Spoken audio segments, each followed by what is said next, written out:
కడుపు నొప్పి నివారణకు వైద్య చిట్కాలు. ఒక చెంచా జీలకర్రను తీసుకుని కొద్దిగా నీటితో దంచి నీటితో కలిపి తాగితే కడుపు ఉబ్బరం నుండి ఉపశమనం పొందవచ్చు. ఒక చెంచా అల్లం ముక్కను చూర్ణం చేసి ఒక కప్పు నీటిలో వేసి సగం వరకు మరిగించి ఆ నీటిని వడకట్టి త్రాగండి. కడుపు ఉబ్బరం మరియు త్రేనుపు నయమవుతాయి. ఒక చెంచా అల్లం రసంలో ఒక చెంచా గుంటగలగరాకు రసం కలిపి రోజుకు 3 సార్లు త్రాగండి.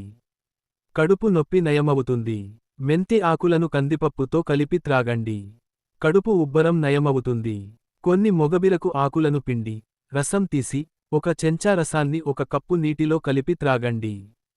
కడుపు నొప్పి నయమవుతుంది. ఒక చెంచా తమలపాకు రసంతో కొద్దిగా జీలకర్ర మరియు ఉప్పు కలిపి తినండి. కడుపు నొప్పి నయమవుతుంది. అజీర్ణం నుండి ఉపశమనం పొందవచ్చు. ఒక చెంచా తమలపాకుల రసం త్రాగండి. కడుపు ఉబ్బరం నుండి ఉపశమనం పొందవచ్చు. కొంచెం జీలకర్ర మరియు ఉప్పు కలిపి తిని వేడి నీరు తాగితే కడుపు నొప్పి తగ్గుతుంది. నిమ్మరసంలో చిటికెడు బేకింగ్ సోడా కలిపి తాగితే కడుపు నొప్పి తగ్గుతుంది. కొంచెం మిరియాలు, జీలకర్ర, ఉప్పు కలిపి నూరి నోటిలో వేసుకుని మింగడం, కొద్దిగా నీళ్లు తాగడం వల్ల ఎలాంటి కడుపు నొప్పి వచ్చినా తగ్గుతుంది. శరీర ఆరోగ్యానికి సంబంధించిన ఇటువంటి విలువైన సమాచారం మీకే కాకుండా ఇతరులతో కూడా పంచుకోండి. ప్రకృతిక ఆహార మరియు ఆయుర్వేద సలహాదారులు, సాంప్రదాయ వైద్యులు సురేష్.